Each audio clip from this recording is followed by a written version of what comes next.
Donc, mot de passe en contexte orphique et dans les Védas.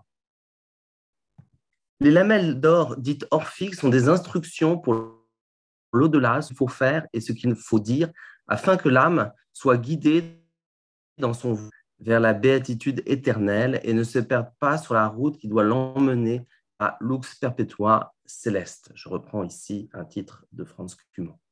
Il s'agit, pour ainsi dire, de cartes de l'espace et de la parole. Ils contiennent aussi, pour certaines, un récit des souffrances jadis endurées par celui qui est désormais en quête de délivrance, ainsi qu'une explication, une justification de ces souffrances par la mention d'une faute passée et de la félicité à venir.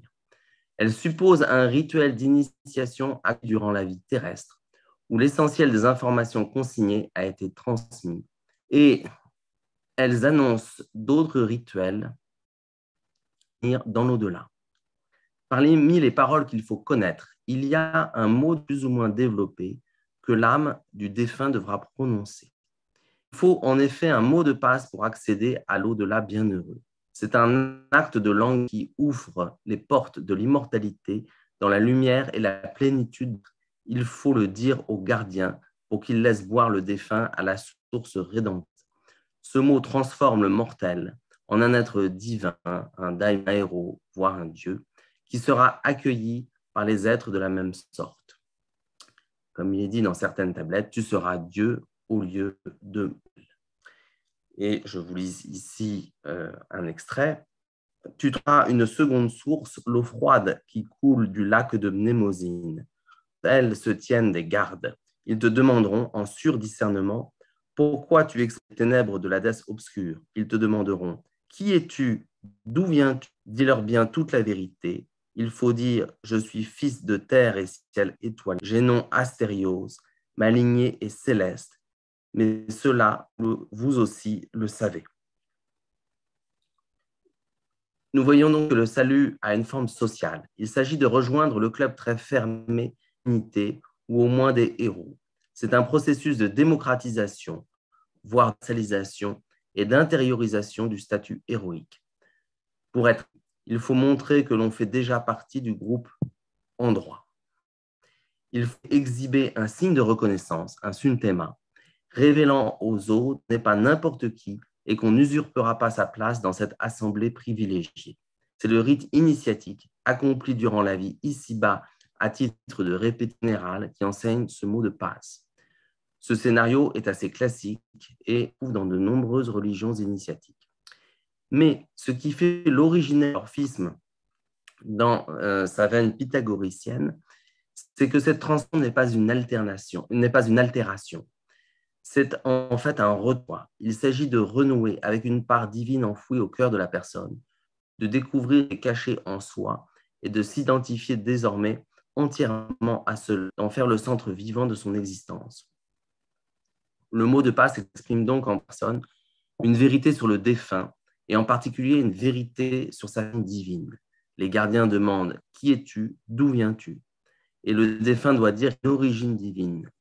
Ici, je suis fils de terre et ciel étoilé, comme Dieu, et c'est-à-dire en fait, y compris et surtout comme les titans, si on prend ce terme de fils au sens strict et pas seulement au sens de descendant. Prométhée n'a-t-il pas finalement été pardonné par Zeus, selon Échille, n'est-il lui aussi accueilli parmi les dieux? Et donc, le défunt doit reconnaître que cette filiation constitue le cœur de son être, en sorte que son admission parmi les biens apparaisse comme octroyée de plein droit, parfaitement juste. Il s'agit donc de faire preuve de connaissance de soi, à la fois en ce qui concerne mon passé, je me mets ici à la place du défunt, en ce qui concerne mon passé, et mon essence la plus authentique.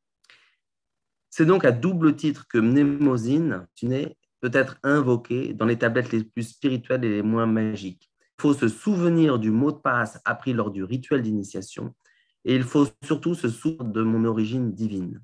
Mais se souvenir de mon origine divine, c'est aussi se souvenir qu'il y a eu une chute en raison d'une faute. Seul le rite initiatique a pu réparer cette faute.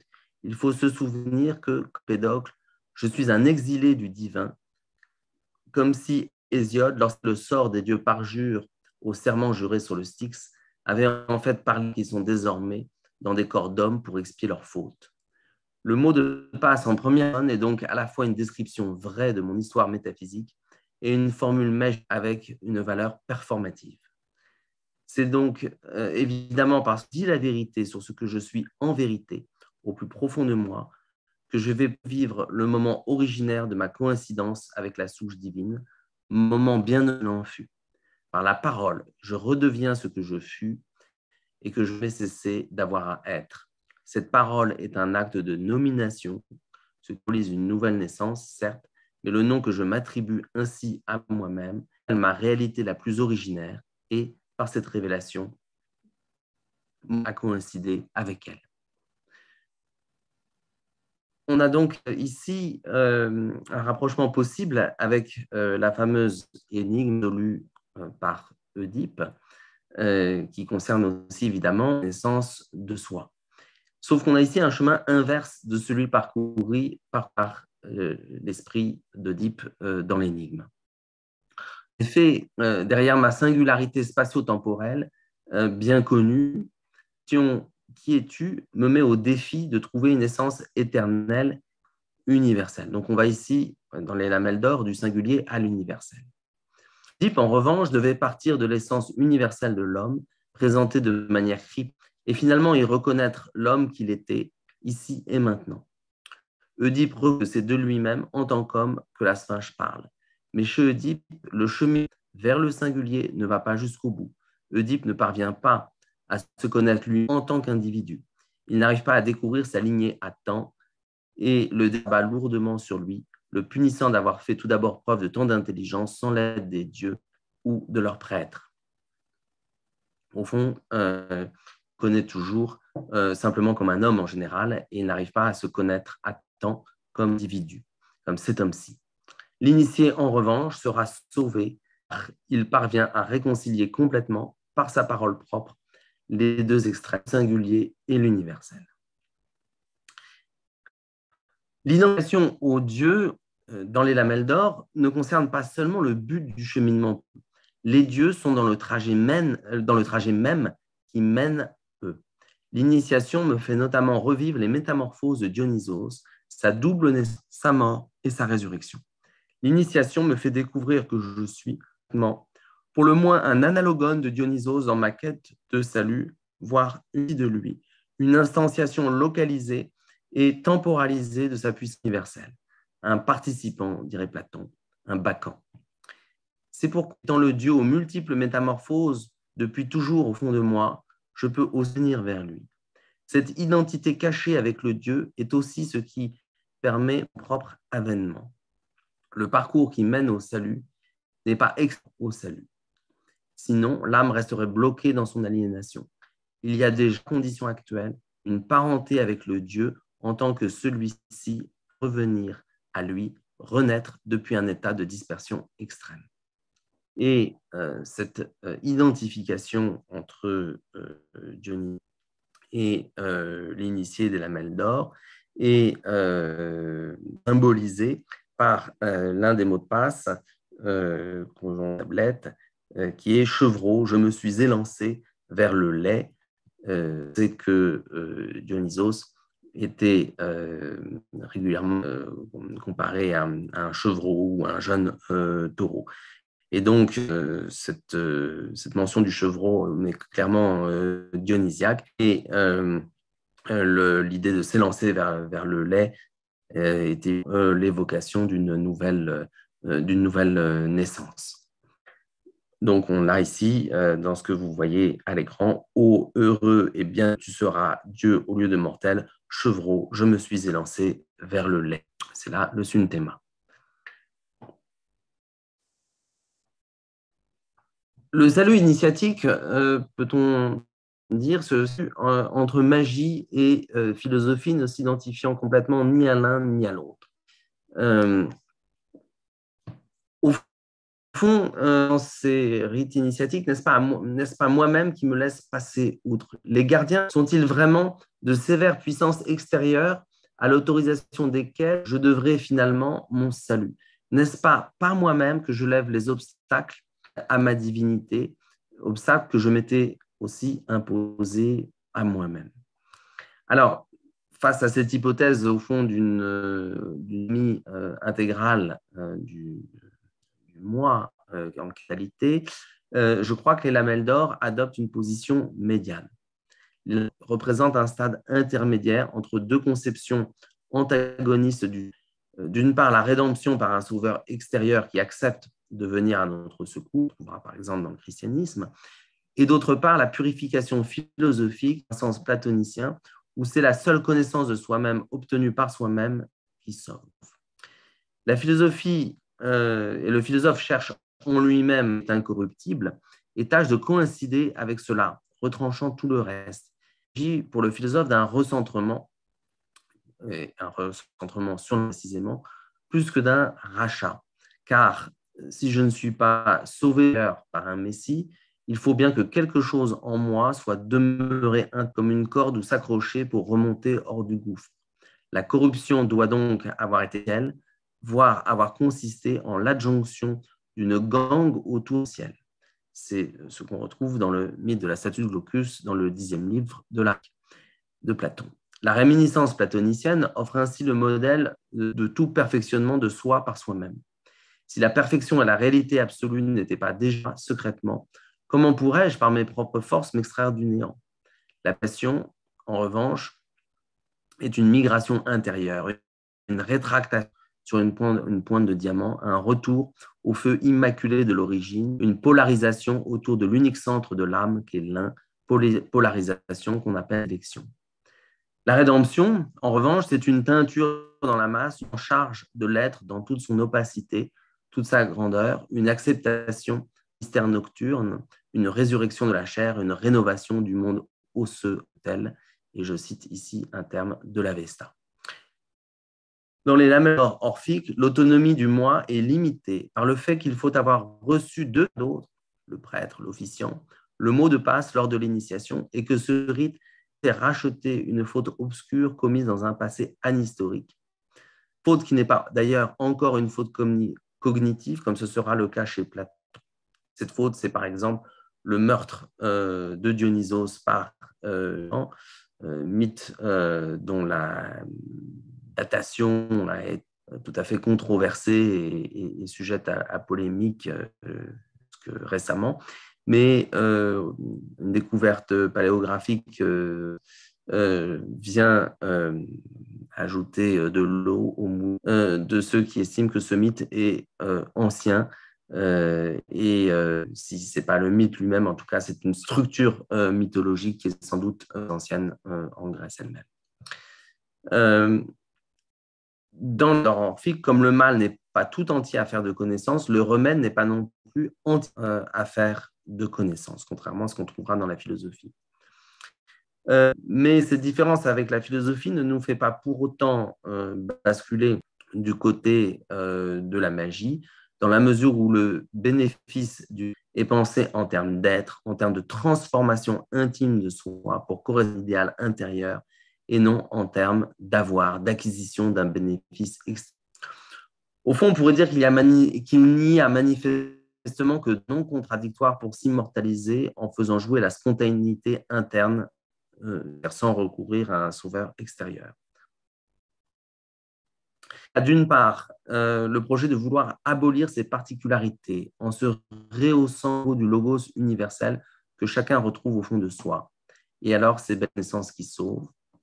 Ou bien, d'autre part, ramener ce qui peuple l'univers, c'est-à-dire les puissances divines, à notre niveau particulier, et ainsi l'obliger à changer notre particularité en la démultipliant dans la durée. Dans ce dernier cas, l'identité est vue comme un bien extérieur à acquérir puis à consommer. Dans le premier cas, il s'agit seulement de se la réapproprier en éliminant la multitude des déterminations surimposées qui la voilent. On a là au fond la différence entre la gnose et la magie, la mémoire et la concupiscence. Et on le verra, les lamelles d'or orphiques se situent tout à fait du côté de la gnose, et j'emploie gnose ici pas simplement comme un nom commun, bien aussi comme une référence à un courant religieux prévu de la chrétienne, comme la suite des diapositives le montrera. Ce qui est caractéristique des lamelles d'or, en outre, c'est que le rite sera certes répété dans l'au-delà, mais le rite terrestre n'est pas l'archétype du rite célestant le défunt bienheureux. Au contraire, il y a eu dans le passé un rite primordial que le rite terrestre est censé imiter tant bien que mal. Et donc ainsi, l'au-delà ne va pas être modelé terrestre, ça ne va pas être une répétition de la vie terrestre, comme c'est peut-être encore le cas dans les croyances et les rites égyptiens. C'est l'inverse, c'est bien la vie terrestre qui est une imitation et le paradigme se situe au fond aux deux extrémités de cette vie terrestre, c'est à la fois l'origine, le futur du défunt initié. Par conséquent, la vie dans l'au-delà ne sera pas un simple prolongement de la vie ici-bas avec les mêmes fins et des moyens efficaces, mais avec il n'y aura pas une séance de degrés dans la satisfaction des désirs terrestres. Je retrouve ici la tonicienne des fameux banquets des bienheureux qu'une dévoyé promettait à ses adeptes. Non, il ne s'agit pas de bénéficier au centuple des plaisirs terrestres, mais il s'agit de redécouvrir une vie plus authentique, plus pure, car plus en adéquation. Il s'agit de découvrir enfin, en quelque sorte, la vraie vie. Et donc, des rites célestes futurs, mais qui sont aussi des rites issus d'un passé, au fond, mémorial. On la trouve dans les lamelles d'or, comme vous le voyez à l'écran. Tour à tour, tu es mort et tu es né, ô trois fois heureux en ce jour. Dis à Perséphone que Chios lui-même qui t'a délivré. Taureau, tu t'es élancé vers le lait. On retrouve un mot, un synthéma analogue à chevreau, tu sais, vers le lait. Immédiatement vers le lait, tu as couru. Tu as le vin en partage. Et sous terre t'attendent les rites sacrés que les autres bienheureux célèbrent. Ces rites sacrés, en un sens, ils n'ont jamais cessé. Ils sont à la fois ce qu'il y a de plus primordial et ce qui attend le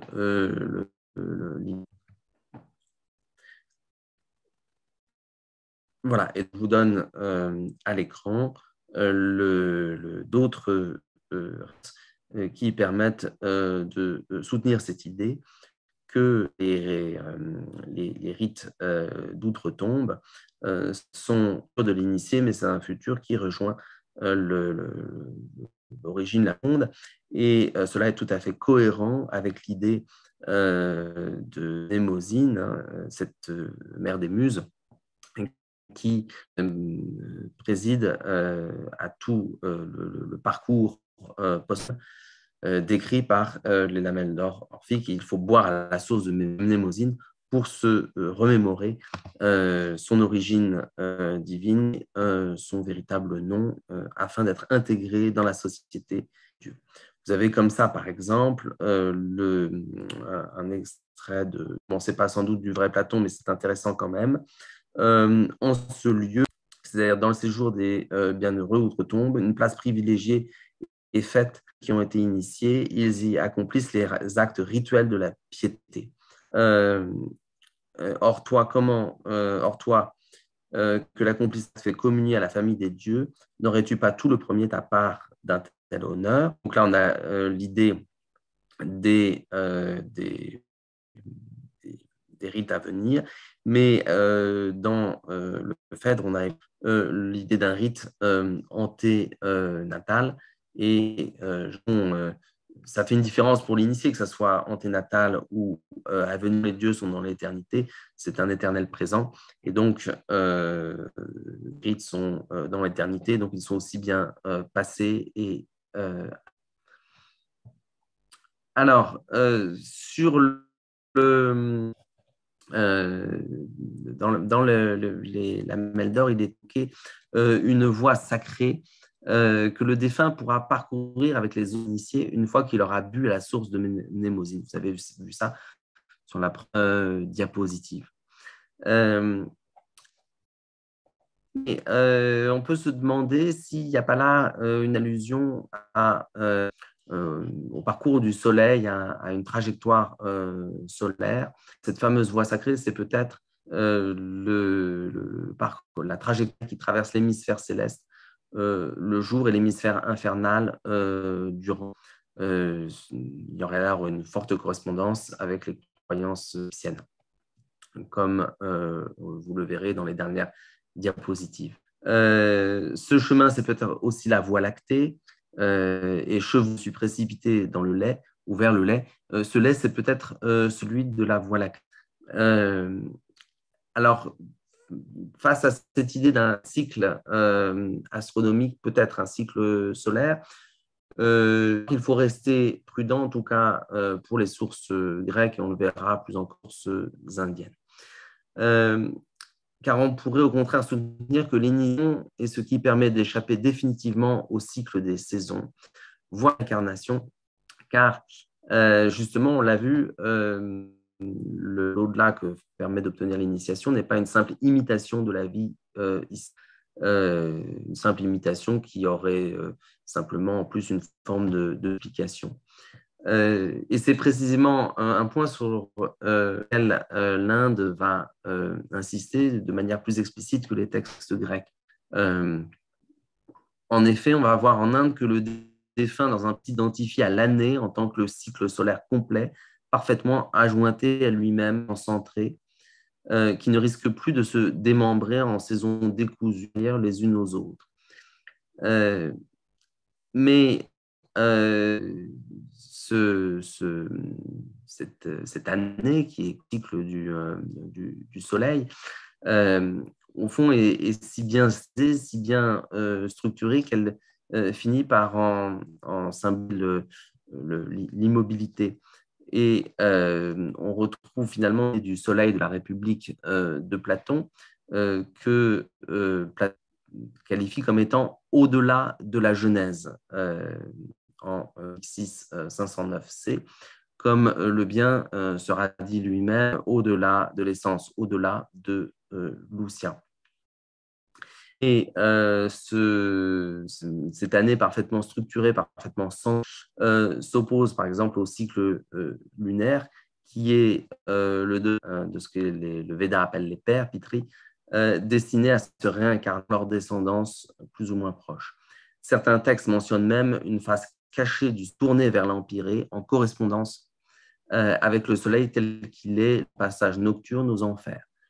Le salut consiste alors à traverser le soleil et donc finalement à s'affranchir de l'alternance des saisons et surtout de l'alternance de la nuit et du jour. Au fond, on est d'un adjointement parfait de la nuit et du jour à l'idée d'un centre qui échappe à cette alternative de la nuit et du jour.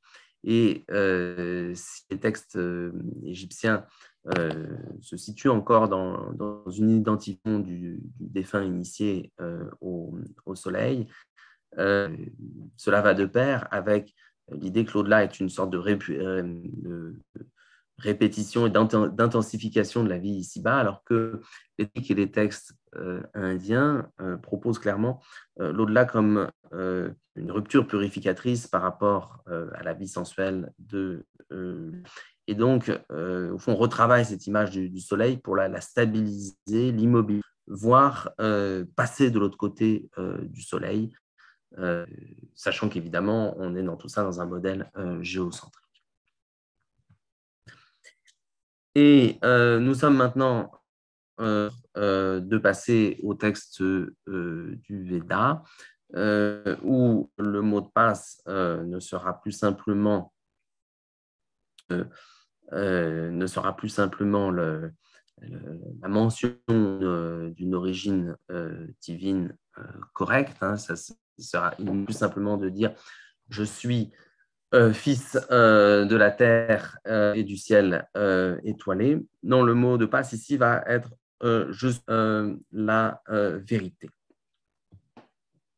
Et il y a un point commun avec l'orphisme, c'est que la connaissance de l'origine, en l'occurrence un sacrifice se déroulant à l'épouse, et sa proclamation véridique, qui permet à l'âme du défunt d'obtenir une qualité bienheureuse. Mais le mode d'être impliquant cette immortalité dans les sources indiennes est clairement cité. Il s'agit de s'identifier au tout de l'année, à Prajapati, et ainsi d'échapper des réincarnations. Donc, comme je vous le disais, le soleil n'est alors plus synonyme de réponse sempiternelle, mais de transcendance. Et il va falloir connaître le procès dont je suis issu en tant qu'homme fini pour pouvoir le renverser et renouer avec la plénitude initiale. Cette doctrine qu'il va falloir connaître pour renouer, c'est la fameuse doctrine des 5 feux que vous avez ici. Le scénario sacrificiel qui permet de comprendre comment l'homme est engendré. L'homme, c'est en fait l'individu précis qui va après dire « je suis la vérité ». C'est l'homme comme ego. Et donc, à chaque fois, on va avoir quelque chose qui va jouer le rôle de feu. On va avoir une matière oblatoire qui va être versée dans ce feu. Et il va y avoir un produit de ce sacrifice. Ce sacrifice a une puissance cosmogonique dans toutes ses étapes. Et à chaque fois, on va prendre le produit du sacrifice numéro 1 qui va devenir la matière oblatoire dans le sacrifice numéro 2 de rang inférieur. Et donc, vous avez comme ça l'immortalité ou la vérité qui sert de matière oblatoire dans le premier sacrifice.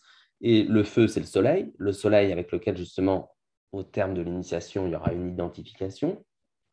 Et le produit, c'est la lune, c'est-à-dire le degré de réalité en dessous.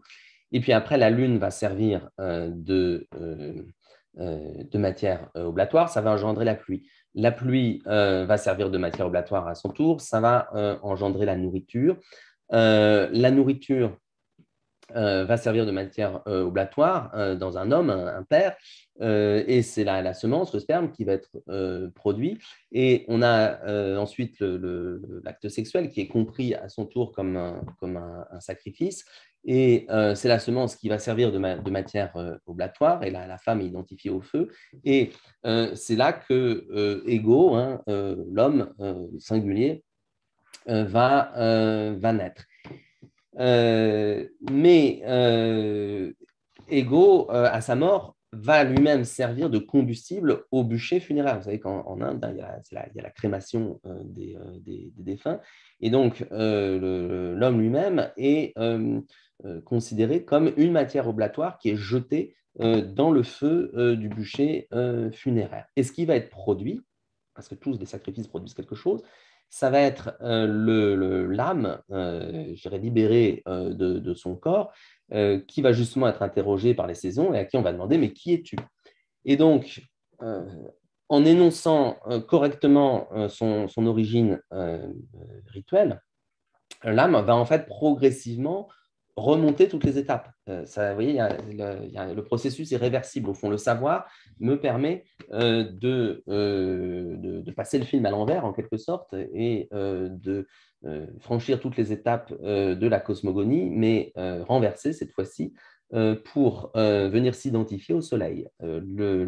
L'eschatologie est une cosmogonie inversée, renversée, à condition évidemment que le savoir soit à disposition, et c'est uniquement dans la mesure où je sais que je peux renverser ce processus et m'identifier à l'origine. Sur le fait que la vérité était bien présente à l'origine, on a là encore tiré du même livre un texte remarquable qui explique que si on ne dispose d'aucun être particulier pour accomplir un sacrifice, on peut faire un sacrifice purement intérieur, au fond, en versant la vérité dans la foi en l'efficacité du rite. Ce n'est pas une foi en un Dieu personnel, c'est une foi en l'efficacité du rite. Et donc, on verse la vérité dans la foi. Et cette manière de sacrifier correspond au sacrifice primordial, parce qu'évidemment, avant le début du monde, il n'y avait aucun être particulier. Et donc, c'est de cette manière que le monde a été engendré. Et donc, vous voyez, dire je suis la vérité, c'est vraiment une manière de s'identifier à l'origine. Donc voilà, le mot de passe n'est plus énoncé dans ces textes védiques. Le mot de passe n'est plus énoncé comme une proposition vraie parmi d'autres, mais c'est la revendication même de toute vérité. La vérité n'est plus une propriété formelle de ce que je dis, mais le contenu même de ma parole. Or, l'énoncé par lequel le défunt se proclame identique à la vérité est évidemment lui-même vrai. Il y a un effet de mise en abîme qu'il faut tout à fait prendre en considération. Il est vrai que je suis la vérité et il est vrai que la vérité se définit de la sorte, du moins si je sais ainsi, pour reprendre les termes du sanskrit. Alors, comment on peut justifier cette affirmation il est vrai que je suis la vérité. Eh bien, on va voir qu'on peut la justifier à plusieurs niveaux, mais je dirais d'abord à l'intérieur du contexte culturel védique. Justement, on va voir que l'initié s'identifie au Dieu, en particulier au Dieu suprême. Alors, ça peut être le soleil ou l'année qui est ici appelée aussi Prajapati. Or, les dieux ont une langue spéciale en Inde, en Grèce aussi d'ailleurs. Il y a une langue spéciale des dieux avec des noms secrets que seuls les initiés parmi les hommes connaissent. Et ces noms secrets, ils ont pour caractéristique de toujours être adéquats à leur dénotation, d'être au fond des noms vrais. Donc, rien que par les noms, déjà, les dieux sont amenés à dire la vérité, et puis la manière dont ils combinent ces noms aussi est la manière qui correspond à la vérité. C'est répété sans cesse. Les dieux disent toujours la vérité, les dieux ne sont que vérité, un dieu ne ment jamais. Donc, si je m'identifie au Dieu et que je dis je suis la vérité, c'est forcément un énoncé vrai.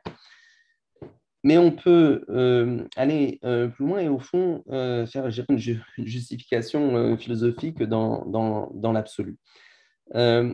Pourrait-on sérieusement considérer la phrase je suis la vérité comme fausse en estimant que la croyance qu'il y a des dieux, par exemple, qu'ils disent toujours la vérité, que le premier d'entre eux a déclaré je suis la vérité, que tout ça est finalement tout à fait discutable car il y a un contexte culturel particulier et contingent.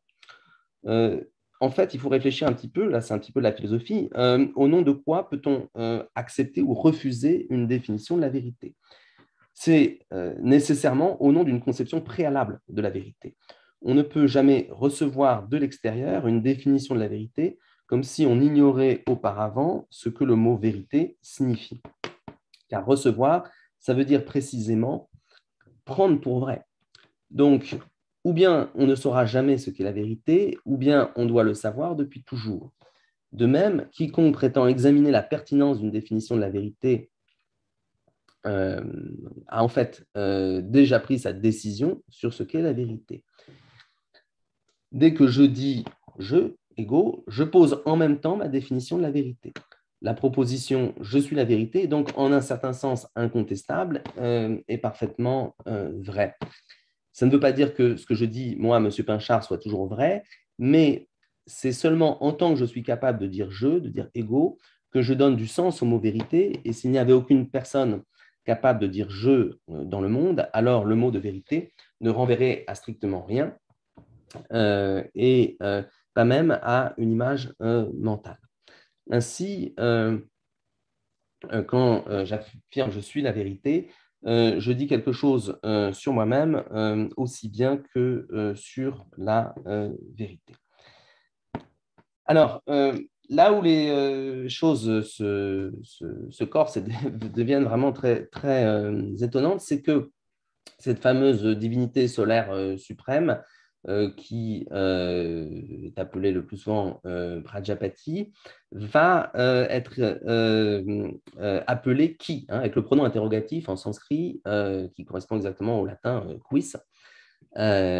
Et on a plusieurs récits qui racontent comment Prajapati a fini par s'appeler qui.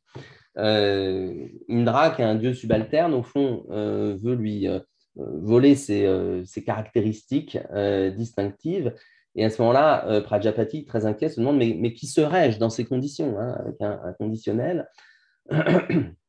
Et Prajapati lui répond un peu comme Indra, pardon, lui répond un peu comme dans les cours de récréation, c'est celui qui dit qui est. Et donc, puisque tu as répondu ainsi, puisses-tu être ce que tu as dit. Et donc, le pauvre Prajapati se retrouverait être ce qu'il a dit, c'est-à-dire qui. Donc, au fond, il se retrouve être une interrogation béante, ce qui en fait n'est pas un si mauvais coup que ça, parce que ça lui enlève toute limitation, toute particularité, et ça va justement lui permettre de s'identifier à l'être en général, qui est signifié aussi par le terme satyam en sanskrit. Or, on a d'autres versions de l'eschatologie parallèles à celle qui finit avec « je suis la vérité », où on dit à l'initié qui es-tu? Et alors là, il ne doit plus répondre je suis la vérité, mais je suis qui? Et montrer qu'ainsi, il est identique à Prajapati. Autrement dit, vous voyez, il doit redonner dans sa réponse la question elle-même.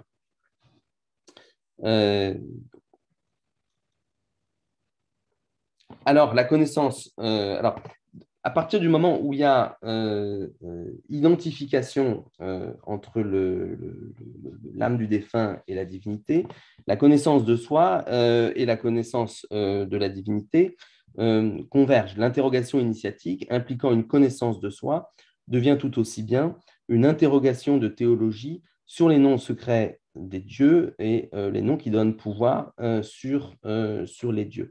Quand vous le voyez dans le PDF, certains, quand le Dieu va demander dans certains textes, mais qui suis-je? C'est aussi comme s'il demandait à celui qui arrive, qui es-tu? Puisque par hypothèse, il y a une identité stricte entre les deux et plus simplement une parenté, comme on pouvait avoir par exemple dans les textes grecs. Davantage, le fait que le Dieu, finalement, se nomme qui reflète cette situation. En effet, le Dieu a été nommé qui parce qu'il demandait qui serais-je.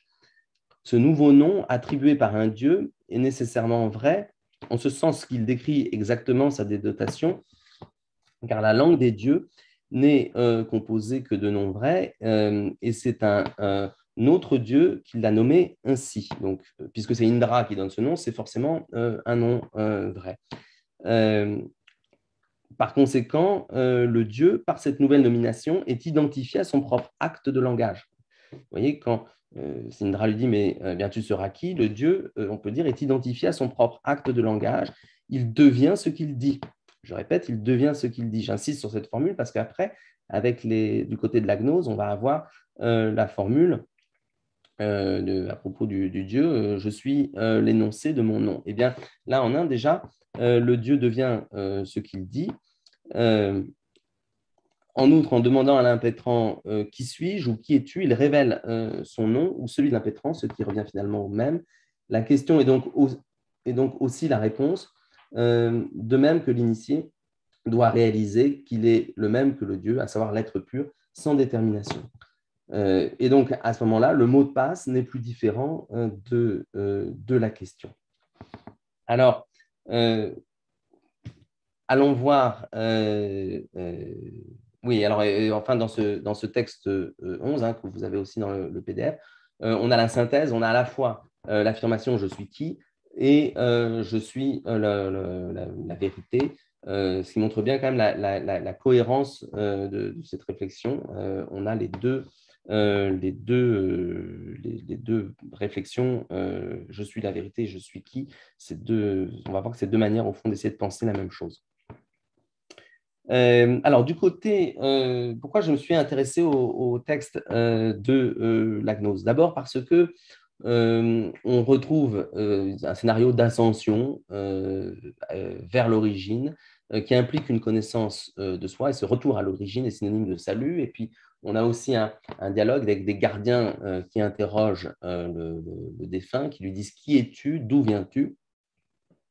Et là aussi, il faut bien montrer une filiation, mais qui est une filiation, je dirais, métaphysique, qui n'est pas une filiation empirique. Moi, je suis un fils issu du Père. Et donc, il faut faire preuve d'une connaissance de soi pour pouvoir retourner à son origine. Et ce retour à l'origine sera synonyme de salut.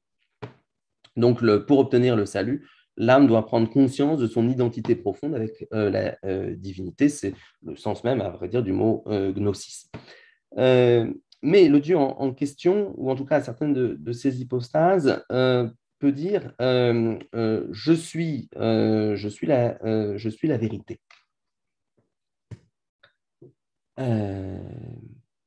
Alors là, c'est encore des questions d'ascension et de connaissance de soi.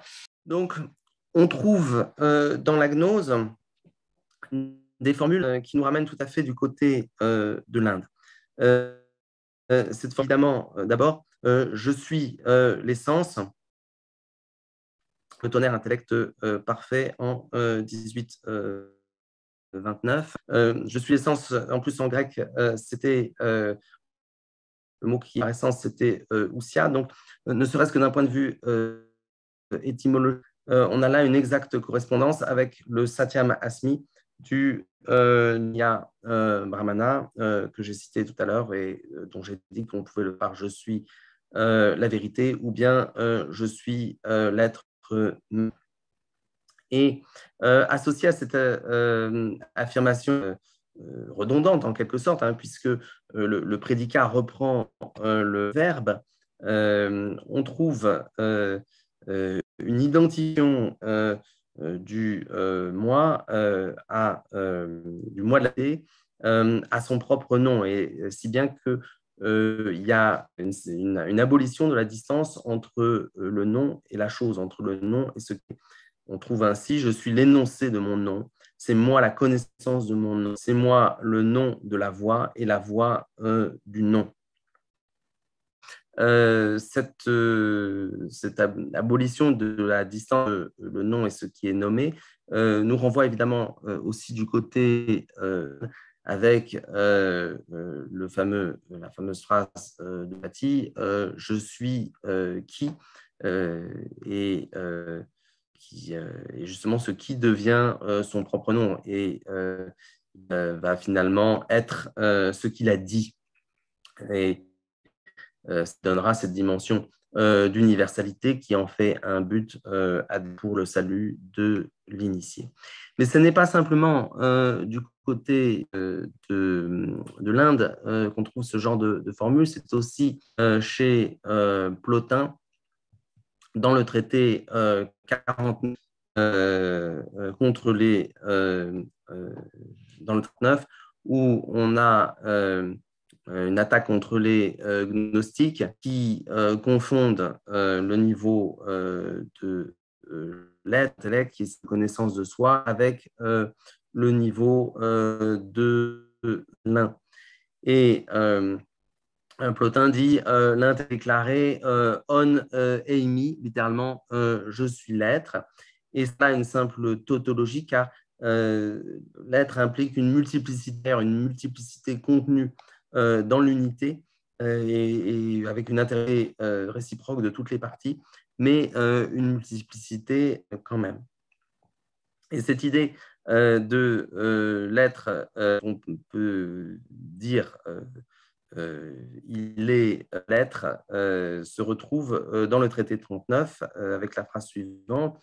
Du moins, l'être qui est d'une manière absolue ce qu'il est et qui n'est point distinct de sa propre essence, n'est alors que ce qu'il est. Il est maître de lui, il ne est plus un être distinct de lui et en tant qu'il est, il ne saurait faire plus distinct de lui en tant qu'il est, et qu'il est essence. Et si Ousia, ça qualifie toujours au niveau de l'intellect chez Plotin. Ici, la troisième personne du singulier, mais on retrouve le terme Ousia qu'on indirectement dans les textes gnostiques de je suis l'essence en 1829 dans le Tolaire parfait dans la bibliothèque de Nag Hammadi.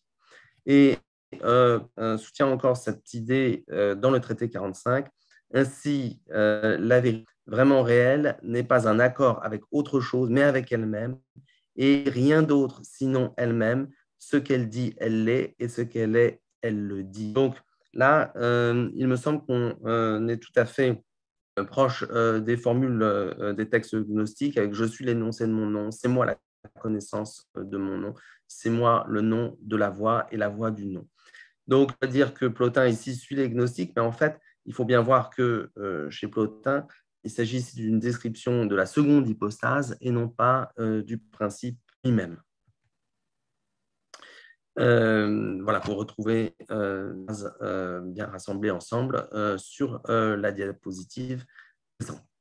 Nous retrouvons finalement la formule de Benveniste, est égaux celui qui dit égaux, ou encore Dieu est une parole qui se dit elle-même, hein, la formule qui, en accordant une valeur performative au langage, réduire la distance entre l'acte de langage et la réalité. Il y a en quelque sorte une inversion de la réalité dans l'acte de langage et qui est le langage précisément des dieux. Quand la Brihaka Upanishad déclare Wag Eva Dewa, les dieux ne sont que paroles, c'est évidemment la parole prononce eux-mêmes, ou en tout cas, c'est des hymnes qu'ils inspirent aux maîtres et qui sont récités au cours du sacrifice. C'est la parole ordinaire, la parole commune des mortels, parole qui est prononcée, pour ainsi dire, dans la langue des dieux. Et voilà, et donc maintenant, jeter un œil sur le livre des morts égyptien, où on voit au fond deux versions possibles de l'initiation. Tantôt, la question des gardiens semble être une simple interrogologie où l'impétrant doit montrer qu'il connaît la liste des dieux et qu'il connaît leurs différentes et leurs noms, et à la fois une identification avec les dieux, ce qui prépare, à mon avis, ce qu'on aura dans l'orphisme, à savoir le fait que c'est d'abord une connaissance de soi-même qui est exigée pour rentrer au paradis, en quelque sorte, pour rentrer en béatitude. Et se connaître soi-même, ça ne sera pas, au fond, autre chose que de connaître les dieux. Il s'agit de se connaître soi-même comme Dieu, en tant que de reconnaître la divinité qui est en soi et qui fait qu'un avec un certain acte de langage, puisque la divinité n'est rien d'autre que l'énoncé de son propre nom. Voilà pour la conclusion de Terence.